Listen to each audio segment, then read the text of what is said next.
Welcome to this special edition of Newsfirst, where we are joined by a very special personality, co-founder of Walk Free, Grace Forrest. Now, Walk Free is an Australian-based international human rights organization, and Grace is joining us via Zoom today to speak about the launch of the Commonwealth Modern Slavery Report tomorrow. Grace, thank you for joining us again. Thank you for having me, Azra. Now, tell us about the Commonwealth Modern Slavery Report that is to be launched tomorrow. So this report, which was created by Walk Free and the Commonwealth Human Rights Initiative, is a report that is saying to all Commonwealth governments, slavery is alive and well across the Commonwealth. It exists in every country in the Commonwealth and across every major supply chain. And despite commitments made in 2018 at the Commonwealth Summit, very little progress has been made. Grace, what are the key findings of this report and why do you think it is important? The key finding of this report is that Commonwealth governments are not doing enough to be on track to end slavery by the commitments they've made by 2030. The stark reality is that there are more people living in slavery today than any other time in human history. 1 out of every 150 people in the Commonwealth are living in some form of modern slavery, which is completely unacceptable. What we've found is that only 1/3 of countries have criminalised forced marriage, and 23 have failed to criminalise the commercial sexual exploitation of children. This is completely unacceptable. Out of 54 countries, only 4 are working with business to investigate issues within supply chains of exploitation and abuse.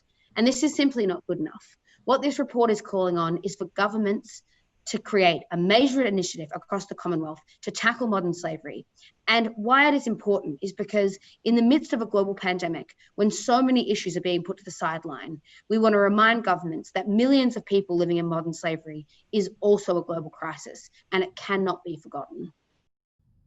You mentioned about the COVID-19 pandemic that has affected many lives, not just in Sri Lanka or Australia, but across the globe.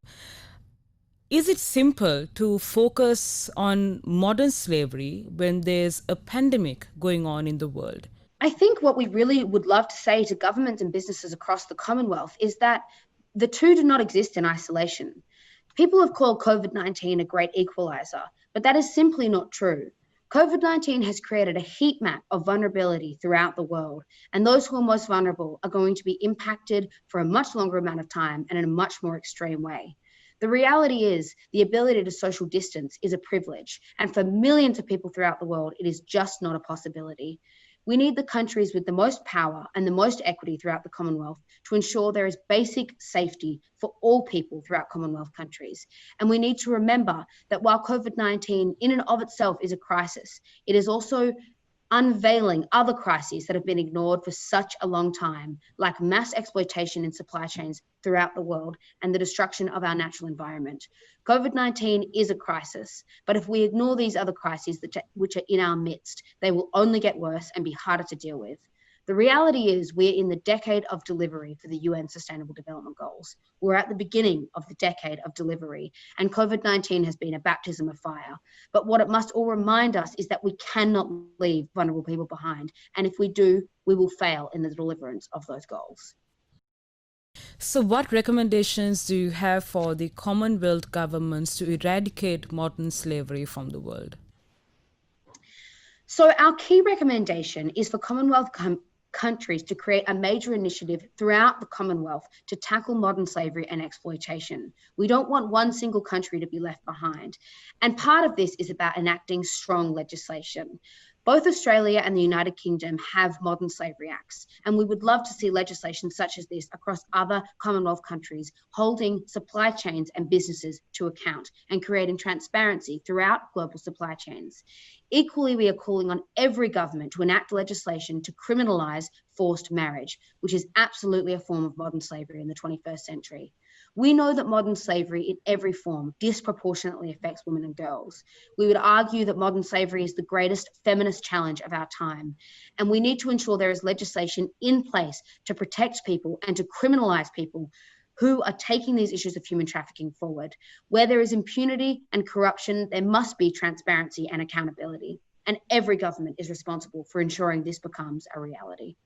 This is not the first time we are talking about modern slavery in the world. We have spoken about this before, and still we don't see any action being taken against this. So do you think that there's some hope that someday we will be able to, at least to a certain extent, eradicate modern slavery from the world? I absolutely do, Azra. I wouldn't be in front of you if I didn't. The stark reality of modern slavery is that it is a man-made problem. It is a problem created of unequal power structures where one person robs another human being of their freedom. I think in this 21st century and murky global economy, it's maybe become normalized for us to think that exploitation just has to be a part of our world. But these are problems created by people in power or allowed to exist by people not acting on them. We must remember these are not natural problems.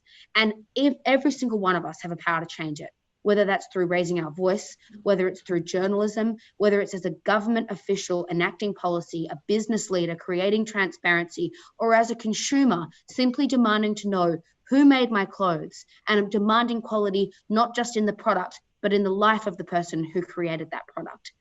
Each and every one of us have a responsibility to play in ensuring that slavery does not continue. It is unacceptable that one person is living in modern slavery in the 21st century. The fact that there are some 40 million blows my mind. But what I do know is that modern slavery can be on the precipice of its own extinction if each of us say we will not allow it and we will be accountable and responsible for each other. What about the youth? What can we do when it comes to eradicating modern slavery from the world? I think there are a number of things that young people can do, and it's been evident throughout the last few years, the power of young people in activism. Black Lives Matter and the protests that happened around the murder of George Floyd has shown us that if people come together and raise their voice and say enough is enough, legislation can be shifted and people are forced to listen.